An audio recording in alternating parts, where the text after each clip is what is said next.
just a little brief live video. I'm trying to go through my radio gear which got destroyed in the flood, and this radio here, it's a Grant, Uniden Grant, right?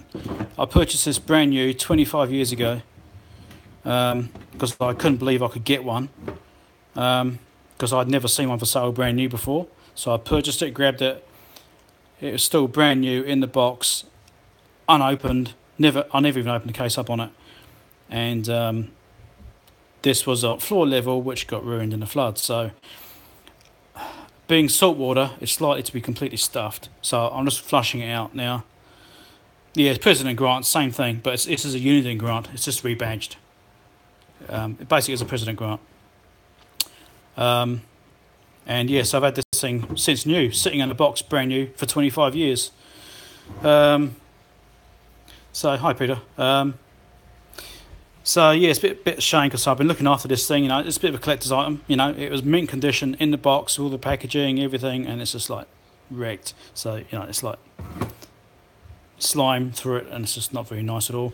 So I'm just trying to flush it out and see if I can at least make it recoverable. I mean, it's already covered in salt water. What's fresh water going to do? So, it's not the best, but I'm going to try and recover it. But you know, even if I did claim this on insurance, I can't be replaced. You know, this radio's never been used, so yeah, we're all fine. Just the house is wrecked, so. But I did actually have some videos put on in my playlist for the other stuff playlist. I've moved it all into there. So yeah, I've got about I think about 8 radios I've lost.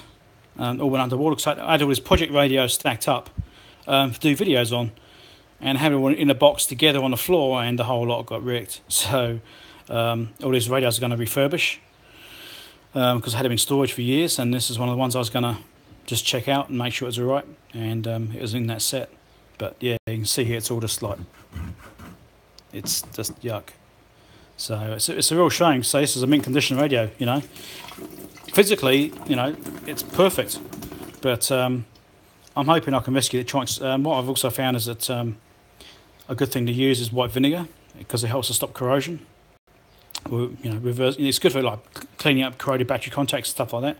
So I'm going to spray this all through the radios as well to try and stop any corrosion from happening. The front panel switches are a little bit sticky already. They're already playing up, so it might be a case of having to replace some parts on this. Yeah, that's the sort of thing I'm worried about too. Corroding right up the wires. Yeah, I've been using IPA too. IPA for getting rid of the water. But I'm going to use white vinegar for getting rid of the corrosion, which is just household white vinegar. Right? I know it works. Another piece of gear which got damaged is this. Now this is a Roden Swartz signal generator, SMY02. I purchased this on eBay. And did some minor repairs to it, and it worked perfectly, but this was sitting on the floor, and the water level came to probably about there. It just got the edge of all the circuit boards. Every single board just got the edge of it, but I don't think it did any damage. Yeah, but it's removing the salts which are left behind from the salt water, and it is actually helping. I've already done like test spots on here on the aluminium, and it's actually improving it. So it's actually reversing, you know, because it's just helping to take all the salts away. Because just washing it's not getting rid of it. I'll rinse it again once the vinegar's done its job. I'll rinse it again in fresh water, clean it up, and then go IPA to remove the water. But yeah, it got into here. I think it's got a 10 megahertz oscillator here. I think it's probably wrecked that because it would have been up the side of that a little bit. Ultrasonic cleaner, no, I don't have one. It may have been helpful, flush everything out with that. But yeah, well, yeah, flood. If it wasn't powered on, it should be okay. Yeah, but this is salt water, so it's just corroding everything. It's causing lots of rusting and corrosion and stuff. So that's a real pain with that. But if it was fresh water, it wouldn't have been a problem. So I could have flushed it out, floated it in, you know, flooded it with IPA to get the water out of it, left it standing for a month, and then it would have been fine.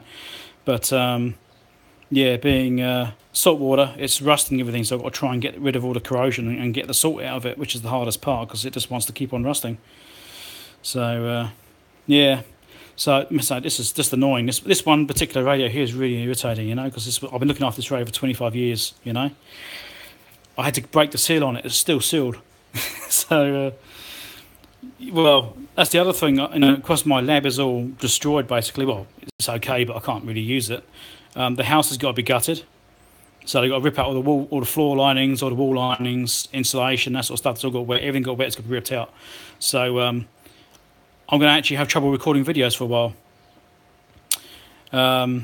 So that's the real problem there as well. I've got a whole bunch of stuff I've queued up. I've got, I think, 2 videos I've queued up. I have 3 ready to go, which I've now uploaded, and I'm going to release those over time. So they're not current videos, they're before the flood, so which is why they look normal, because, well, they are normal. My plan is to set up one of the rooms in the garage, which we've now had cleaned out. Yeah, yeah, I've not known the fluke's going. The fluke escaped. The fluke managed to escape the flood, so that'll be carrying on once things return to normal. Don't worry. But the garage was all flooded out as well, and everything in there. We've chucked out 2 big skipfuls of rubbish and, you know, good stuff, which is now destroyed. From there, nothing too important. I've lost a whole bunch of spares radios. I had boxes and boxes of spares radios, you know, parts stuff, which I've been collecting for years, and camping tent radio, yeah. But I had all these parts radios there, and yeah, they're all wrecked. They went completely underwater, so there's no usable parts left in there now. So that's a bit of a shame. So I have to start again on that. I might do a appeal for parts radios once things get back to normal. I've actually got someone to put them again. But yeah, so I've got a room. The garage has now been cleaned out by proper cleaners. Industrial cleaners have come in and cleaned it all out, ripped all the wall linings out of there. So we can start moving stuff into the garage now and empty the house out and get the house under control, then get the house all ripped out. And so my lab is going to be unavailable. I won't have anywhere to record videos for the time being. Hopefully it doesn't take me too long. We have got like a couple of rooms in the garage. I'm going to try and set one of those rooms up as a temporary lab, and so I can try and carry on working on some things. But again, doing YouTube videos is not exactly a high priority compared to trying to fix the house and that kind of thing, you know, and dealing with things like this, trying to recover what I can. You know, like I said, even if I claim this on insurance, which obviously I can because it's been ruined, you can't replace it. You know, you just can't get it. So, you know, the value of this is gone as soon as I opened it up. You know, it's still factory sealed. You know, anyway. All right, so I'm going to head off and carry on with this cleaning. I thought I'd just give you guys an update on what's going on. And yeah, things are progressing, but it's a bit sad to see all these bits of test gear that I've, you know, like, well, this piece of test gear here, and all these radios I had ready to do projects, all underwater. So so I may well do a pill later on, asking for parts and parts radios, because I've lost all my parts radios. So anyway, we'll see how we go. Thanks for watching, guys, and thanks for your support and your comments and stuff like that. And things can be repaired, but let's say it's salt water, and salt water will just destroy anything, like all these metal cans. The salt water's gone inside those, it'll be ruining all the connections inside, eating them from the inside out. You know, it'll be destroying the copper. So all those cans will be gone. The parts leads will get eaten away and stuff like that. So, you know, unfortunately, salt water, it just destroys everything. If it had been fresh water or just normal, you know, overflow flooding water, that would be fine. You know, so just give it a clean and carry on. But this is salt water. It's a completely different beast, and it's, you know, I've had to throw away a lot of things, unfortunately. So anyway, thanks, guys. I'll catch you later, and watch out for the upcoming videos of you know, the other normal stuff. I think there's like 3 review videos, something like I've got done, which I'll be releasing. So wife could do a clean up, yeah, certainly. It needed a clean up, but I didn't want to clean up in this way. Anyway, thanks a lot, guys. I'll catch you later. Have a good one, and watch what happens. We'll see what happens with the temporary laptops going.